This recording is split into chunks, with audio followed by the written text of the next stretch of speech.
In another casualty of Hollywood reshuffles with release dates for 2021, Morbius has been delayed to 2022. And it's only a couple of weeks after Spider-Man 3. With no release date or anything in sight for Venom 2, more delays are expected over the course of the next few days.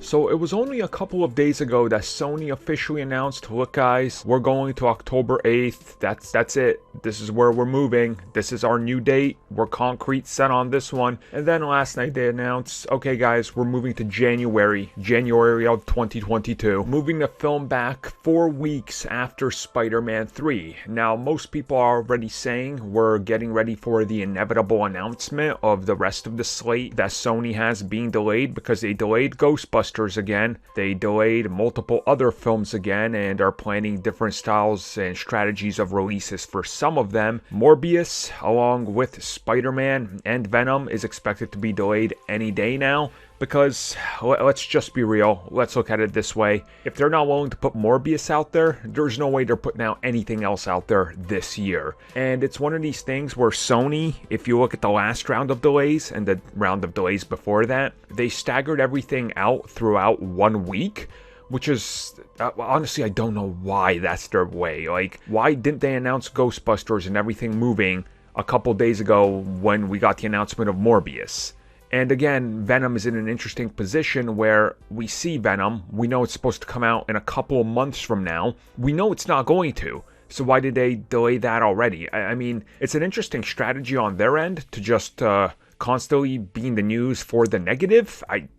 From what I've seen and somebody I directly talked to, he was looking at potential dates because he does some analytics for some big things. That's the only way I can put it. He said the more than likely release that Sony's looking at now is January for Morbius, March or April for Venom, and July for Spider-Man 3. That's the optimistic dates that he has on there, that he circled and he's passing along to people. Now again, Sony could shift at any moment. They could commit to something. Who knows what their strategy is, but this just is the way for Sony, right? They've said multiple times over and over, we're not releasing anything till we're back to normal. This year's not going back to normal, so you're not seeing Venom 2 or Spider-Man this year unless they got a death wish. My guess is the outlook is going to look pretty bleak. I've even talked to somebody that said, look, you could see a significant delay for a Spider-Man property upwards of a year. I don't know what else it could be delayed by up to a year besides maybe the third Spider-Man. Again, we just have no idea what the hell's going on here. And I think the only saving grace we might have when it comes to Spider-Man 3 is Disney and that Marvel Studios deal, because contractually things have to happen. Maybe that will push their hand. I guess only time will tell. I'm expecting any moment now Sony will just announce a huge delay to everything they have, including like video games, for example, because again, video games are taking a hit as well, and they're producing many live action properties based on some video games in different stages of development. Too much of an undertaking for them. So I'm expecting some announcements coming from Sony soon.